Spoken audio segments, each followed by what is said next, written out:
This is Luke Rudkowski of Wearechange.org. I am here with the one and only Richard Gage of Architects and Engineers. Now, Richard made a lot of news last week when you made a flyer that was very similar to the flyer that this 9/11 corporate museum was giving out behind us. You got a lot of media attention, but can you tell us why did you decide to make a very similar flyer that the 9/11 museum was giving out, but actually putting information about questions about 9/11 in there? Well, we noticed that the official museum flyer had no information about the controlled demolition of these 3 skyscrapers. Yeah. Well, we noticed that it had no information about the nanothermite found in the World Trade Center dust or the free fall of World Trade Center 7 symmetrically into its own footprint the afternoon of 9/11 due to, quote, normal office fires. So we thought that an unofficial brochure would fit the bill. And so we made it very similar, deceptively similar, admittedly, to the official brochure, and we've been handing out now 4,000 here at the World Trade Center at the grand opening of this beautiful museum, which enshrines the official story in a sense of sacredness, actually a pathological sacredness that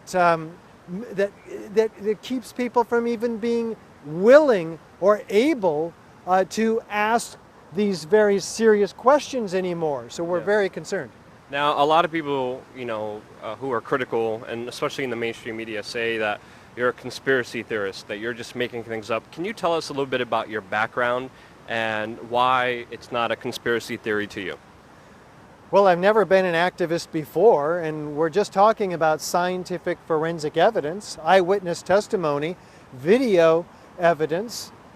So I don't know why everybody, not everybody, but the mainstream media and those people who just don't want to exercise their brain cells to look at the evidence, it's just so much easier, I think, for them to stay in denial, stay in their well-defined box that has the official story understood, but can't deal with the scientific forensic evidence. So we turn their world upside down when they really start listening, like my world was, and probably your world was when we first looked at this evidence. Now, Architects and Engineers is, to me, one of the most credible groups that are asking real legitimate questions about the events of 9/11.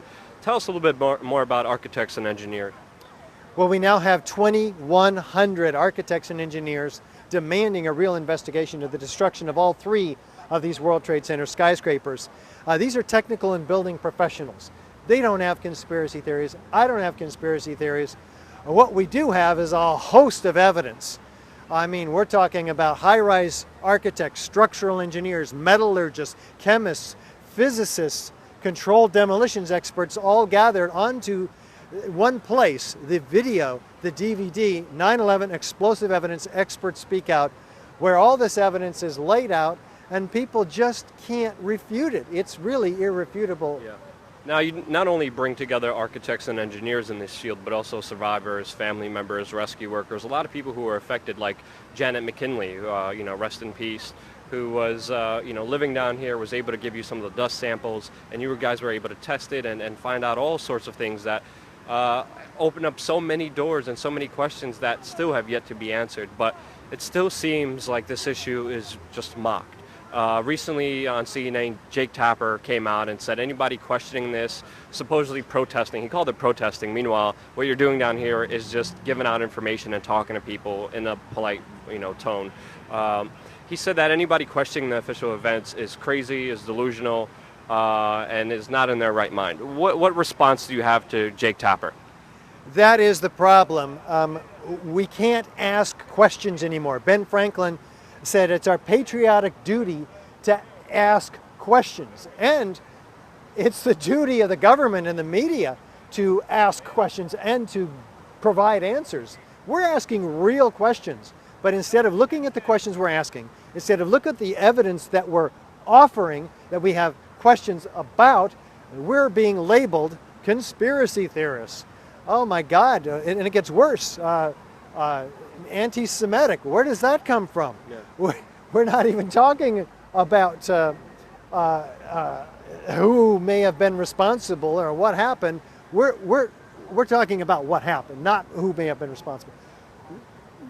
We have scientific forensic evidence that begs the question, how really did these towers come down? They couldn't have come down due to jet plane impacts and jet fuel and gravitational collapse because of the evidence of thermite, the evidence of pulverized concrete, the evidence of molten iron, the evidence of thermite in small iron microspheres, and the evidence of the videos just themselves coming down at 12 seconds, near free fall acceleration, straight down, and then an incredible geometry of fireworks, outward, laterally ejected, freely flying structural steel sections. Yeah. So if you could say anything to Jake Tapper, what would it be right now? Put you on the spot there. Yeah. Jake, I agree with Rudy Dent of the Fire Department of New York. You need a real job. Get yourself some integrity. Go and work at McDonald's. You'll have a lot more integrity there. We need people at CNN who are going to ask questions, who are going to demand answers. We need people who don't parrot the official line, who don't mock their interviewees by calling them all different kinds of names without even looking at what they're saying. Yeah. And just so people know, Rudy Dent is a firefighter that we just interviewed. That video will be out later, and he also has a special message to Jake Tapper. Richard, anything else you want to say? Yeah, people need to do something with this evidence that we provided in our DVD, in our brochures, on our website, ae911truth.org. We need to get it to every architect, engineer we can find, every media official, every elected official, everybody that we know, because we may not have a lot of time left. If they provided one 9/11, we're quite concerned, as we've been promised yet another one, what the heck that might be. Yeah. So we need to all act fast while we can.